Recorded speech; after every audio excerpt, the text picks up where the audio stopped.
Community members are gathering behind me to protest what they call the genocide of Palestinians and the recent testimony of Cal Poly President Jeffrey Armstrong in Washington. Right now, San Luis Obispo County's voting machines are being tested for accuracy in an attempt to make sure every vote is counted correctly next month. Let's head into the elections office and take a closer look. I'm here at the iconic Fremont Theater, where the 31st San Luis Obispo International Film Festival is kicking off with its opening night. A red carpet was rolled out on Thursday, April 24th for the event. Starting this year, it's an Academy Award qualifying film festival for documentary shorts. Its opening night was a chance to meet the people behind the films being showcased.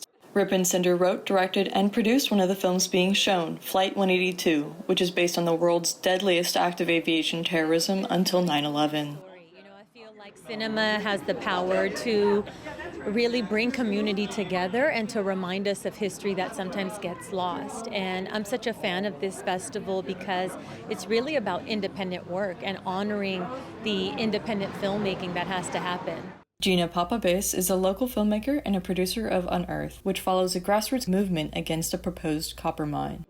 A small group of committed people really can take on a Goliath and be successful. And, at a time when it feels like the world is ending in so many ways, it's really refreshing to know that activism still can win the day.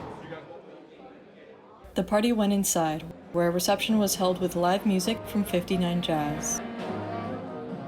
The feature film DJ Ahmet was screened, which debuted at the Sundance Film Festival and won an audience award there.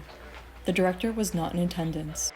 Yeah, enjoyed it. We love going to films together. Yeah, we would have never seen a film like this if it wasn't for a film festival, so... Sky McLennan, the executive director of the Slow Film Fest, says the films selected reflect the times. This year for me was like perseverance and stories that may feel like challenging or hard, but these people get through. I think people want to feel a sense of hope and joy, and I think you'll see that in kind of a common thread within all the films. The Slow Film Festival ended on Tuesday, April 29th. For Mustang News TV, I'm Natalia Young. The 78th Pismo Beach Clam Festival hosted thousands of people this past weekend. The two-day event was right off the pier, so live music drifted from dance enthusiasts to local vendors, to a kids zone, to local food trucks, all the way to surfers riding Pacific Ocean waves. City Manager Jorge Garcia is a key organizer of one of the city's signature events. So overall, we're responsible for making sure that not only do we have amazing weather, but we have a great range and assortment of vendors here at our clam chowder cook-off. At the cook-off, many people sampled clam chowders from various Pismo restaurants, which were competing for the titles of Best Local Clam Chowder and People's Choice. The city of Pismo Beach has been known as the clam capital of the world. Until it wasn't. The clams are around, obviously, were such an important part of Pismo Beach for so long, and not to have actual harvestable clams for the last 30 years, and then about 3-4 years ago, they came back. To help preserve Pismo clams, the city is working with researchers like grad student Marissa Bills with Cal Poly's Ruttenberg Lab. My advisor, Dr. Ruttenberg, has really been leading that effort and kind of trying to understand how the clams are doing currently and then how their population is changing over time. We can start trying to look backwards and understand why the clams went away and then what we can do to kind of make sure that hopefully that doesn't happen again. At its heart, the Pismo Beach Clam Festival celebrates the clams that are embedded in their namesake's fine sand and history. For Mustang News, I'm Natalia Young. Right down the street from the library is the Gala Pride and Diversity Center, which hosted a unique show in a time of need. On Saturday, members of the experimental music and LGBTQ+ communities came together for a local music showcase.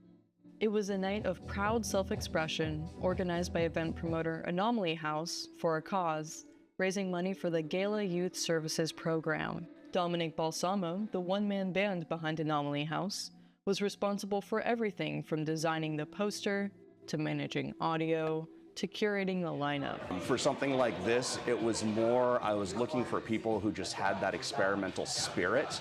And when they sent me their music, it just sort of caught me like, these guys are doing something that doesn't sound like anything else. The show's sounds varied from acoustic waves lapping against the mine's shore to a journey through an industrial soundscape.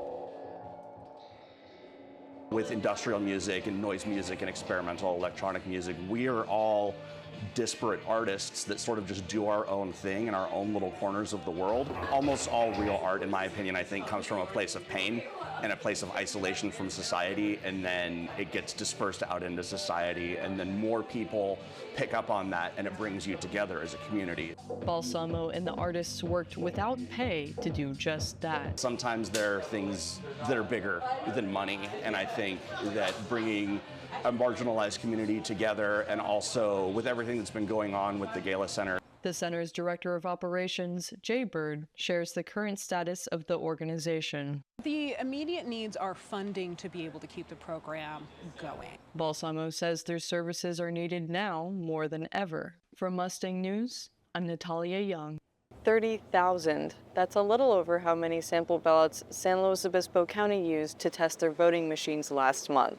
This is a logic and accuracy test, which is done in every state before every election to try to make sure every vote is counted correctly. Our logic and accuracy testing is to confirm that the voting system accurately records and counts votes for every ballot style and each possible selection. We use what's called an LNA5 pattern. They're simulating the real election by marking sample ballots in a recognizable pattern. If the results match that pattern, the machines are working correctly. If there's an issue, it's spotted quickly and fixed. County Clerk Recorder Elena Cano tells us what they found. The results from this testing were matched 100% to what the expected results were. And they can always come in and observe the process and participate in it as well.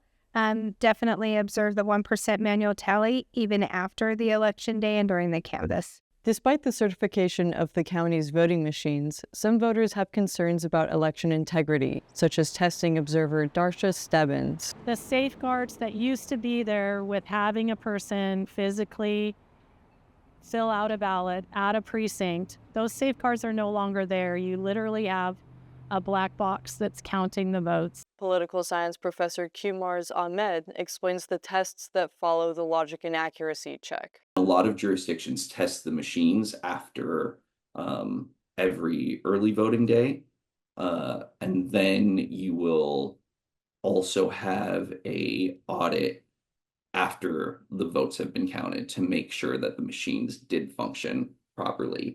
First-time voters like Ava Aquesta experienced the turbulence of the 2020 election, which left many feeling unsure about election security.